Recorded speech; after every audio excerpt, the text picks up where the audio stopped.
are people wondering why the church or church leaders should be bothered about governance or politics. That is very absurd, very ridiculous. It is as ridiculous as asking why a person should be interested in the sanity of the pilot that is to fly him in an aircraft. Or why a person should be concerned about the expertise of the surgeon that is to perform a major operation on him. Or why a person should be worried about the health and hygienic status of the caterer that serves him food. Please understand this. Anyone who is not concerned about those things that concern his existence is a concern himself. The silence of good people is more wicked than the actions of bad people.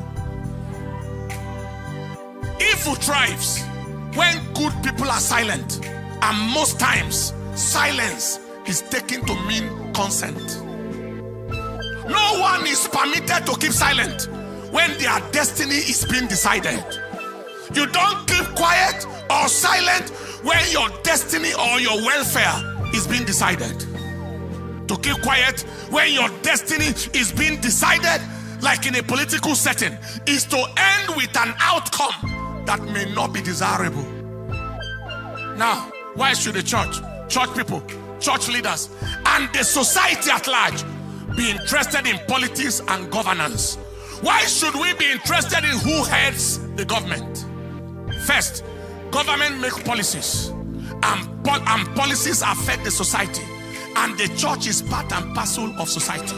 So everyone in society, the church and her members inclusive, are at the receiving end of government policies.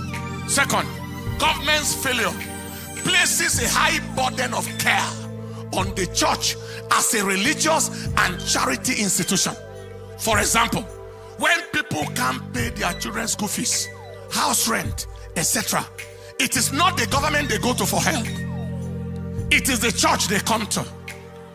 When a person's loved ones get kidnapped, the church most times is their first point of call for prayer and emotional support. And someone says the church should not be interested? Government's inability, incapacity, and irresponsibility, leading to insecurity of lives and properties of the citizens, places a high burden of responsibility on the society at large, the church inclusive.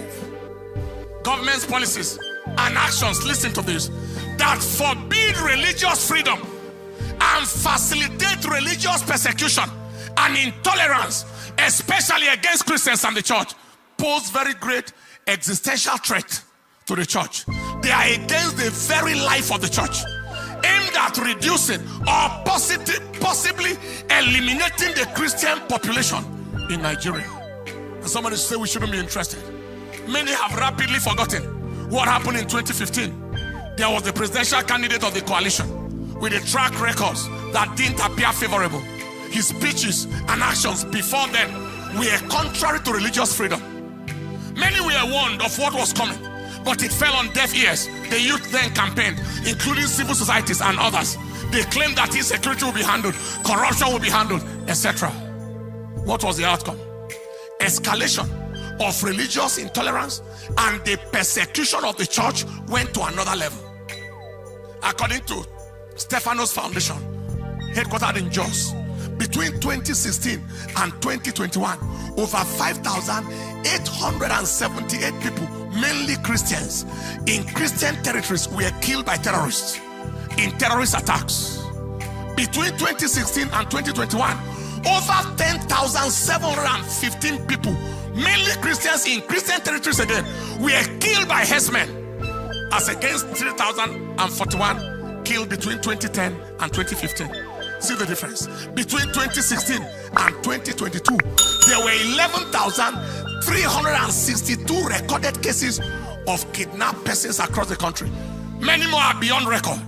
This is against minimal, insignificant record of kidnapping before that time. Today, some people say church should not be bothered. When out of the 3 frontline presidential candidates, 2 of them are likely to further anti-church anti-Christian, and in fact, anti-society agenda. One of the candidates is of the same ethnicity, religion, and region as the current leader, under whose watch the nation has experienced such level of unbelievable insecurity, mostly against the church and generally against all. The repetition of the same disaster is not hard to imagine, especially as this same candidate has not condemned any killing once by his people. He has not condemned it once. He has not visited anywhere once to condole with any people. He steps into power, he continues from where it has stopped. The second candidate chose a Muslim vice president, being a Muslim himself, despising, disregarding the plight and the value of the church in Nigeria. The third candidate, the third one, remains the only sensible, only credible way to go. Not just for the good of any region or religion, but for the good of the nation as a whole. So for anyone to say that church should not be involved in governance and politics of the nation, he is either daft, deceived, dubious and fraudulent, demented, that is insane, or a demonic agent from hell who want the destruction of the church. Friend, you have been shown the way. Did you see the way? You have been shown the way. Follow the way. Go out and vote. Do all you can to ensure that your vote counts. God bless Nigeria. Stand up on your feet. Somebody may say, but the one, no, you got go ahead. The one that is of the same religion and region and ethnicity as the current leader of the nation has a Christian gentleman vice presidential candidate. Somebody may say that. Don't forget that that was our situation in 2015. There was the Christian gentleman, pastor of in a denomination. Many people voted in that time because of the vice president from the region where he has come from. We came from. They voted.